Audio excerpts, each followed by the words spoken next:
સુરત જિલ્લાના બારડોલી તાલુકાના ધામરોડ લુંભા ગામે પાવર ગ્રીડ કંપની સામે ખેડૂતોમાં રોષ ફાટી નીકળ્યું છે। ખાવડા પાવર ટ્રાન્સમિશન લિમિટેડ દ્વારા વીજ લાઇન નાખવાની કામગીરી દરમિયાન કેળના ઊભા પાક પર જેસીબી ફેરવી દેવાતા ખેડૂતોને મોટું નુકસાન થયું છે।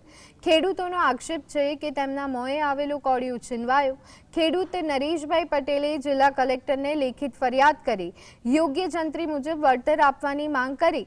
સાથે જ સર્વે નંબરની ક્ષતિ સુધરે અને યોગ્ય વળતર નક્કી ન થાય ત્યાં સુધી કામગીરી અટકાવવાની પણ માંગ ઉઠી છે।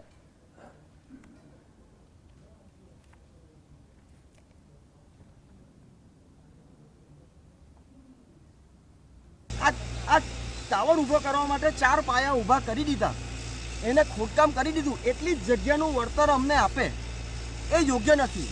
બીજી વસ્તુ એ છે કે આજે 2010-11નો જે જંત્રીનો ભાવ હતો અને હમણાં તમે ગણતરી કરો 20 થી 25% જ વધારો કરીને આપ્યો છે।